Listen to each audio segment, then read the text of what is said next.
We live in a world with just endless choices, right? So, how do we find what true freedom actually is? Well, today we're going to dig into some really timeless wisdom that tackles this exact problem, a problem that feels so modern. All right, let's get into it. So, let's kick things off with a line from, believe it or not, Bob Dylan. Yeah, in one of his most famous songs, he just lays out this incredibly stark reality. He says it doesn't matter who you could be a champion, a socialite, a doctor, even a thief. At the end of the day, you're gonna end up serving something. It's this choice that none of us can escape. And what's so wild is that Dylan's lyric, it almost perfectly mirrors this ancient verse from the Book of Sirach. I mean, this shows that for thousands of years, we've known that life puts this fundamental choice right in front of us. Life and death, good and evil. So the real question was never if we're going to choose, it's always been, what are we going to choose to serve? Okay, so that brings us to a really key question. What if the law, all those rules, is about more than just, well, rules? This whole homily really pushes us to rethink what we even mean by the law. It suggests it's about something way deeper than just a checklist of do's and don'ts. And this right here, this statement from Jesus, it's really the heart of the whole thing. The goal wasn't to just, tear up the old playbook and throw it out. No, it was about taking those external rules and driving their meaning deep down into the very source of our actions, the human heart. This comparison really shows that shift perfectly, doesn't it? I mean, look, it's one thing to not physically kill someone, okay? That's the baseline. But it's a totally different and much deeper challenge to actually address the anger in your heart that could lead to it in the first place. See the difference? It's a move from just managing our behavior on the outside to truly transforming our inner world, our attitudes, our desires, the whole shebang. Okay, so why does all this internal stuff matter so much? What's the point?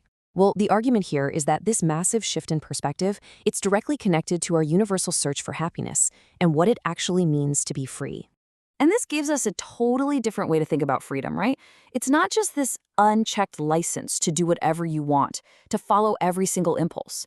No, authentic freedom, true freedom, is the developed capacity to deliberately choose what is genuinely good. What's life-giving? What actually helps us flourish as human beings?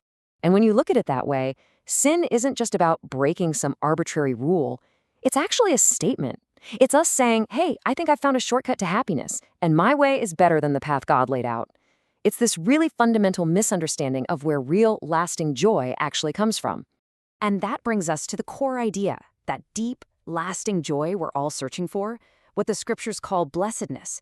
You're not going to find it by just chasing your own fleeting ideas of what makes you happy. No. It's found by aligning our inner compass, our very heart, with the way of God. All right, so that's the what of it all.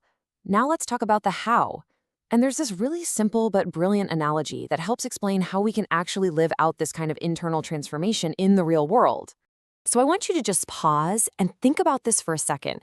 Are you a thermometer or are you a thermostat? I know it sounds kind of simple, but the difference between the two is absolutely profound.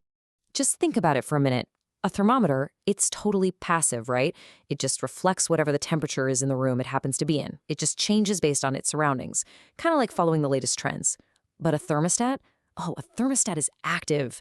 It doesn't just reflect the temperature, it sets the temperature. It's the one actively changing its environment. And that is the challenge right there. Can we have a faith that is so rooted, so intentional, that it doesn't just bend and break under the pressures of the culture all around us, and instead, it becomes a force for good that actively shapes and transforms that culture for the better? Now look, if all of this is starting to sound incredibly difficult, well, that's because it is. And the homily is super clear on this point. This is not a path you can just walk down through sheer willpower alone. It's not a solo mission. In fact, it's often the people who are the most sincere about seeking this kind of life, they're actually the least confident in their own ability to pull it off. They recognize their own limitations, and that realization, that deep sense of humility, leads them to do something absolutely crucial. They ask for help. And this prayer for help, what we call grace or divine assistance, it's broken down here into 4 really simple, honest steps. First, it starts with a real desire. Lord, I want to walk your path. Then it acknowledges the struggle, but I know I'm going to fall. Then comes the humility. I can't do this alone. And finally, you just make the ask. Help me. Don't forsake me. It's about knowing you can't succeed on your own. So, at the end of the day, we're left with another huge choice, one that kind of underpins all the other ones we've talked about. Are we going to try to muscle through this on our own, just relying on our own very limited strength? Or are we going to choose humility and open ourselves up to a power that can actually, truly transform us from the inside out?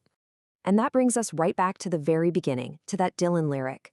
So knowing everything we've just talked about, that this choice isn't just about what you do on the outside, but about the very orientation of your heart, and knowing that help is always available, who will you choose to serve today?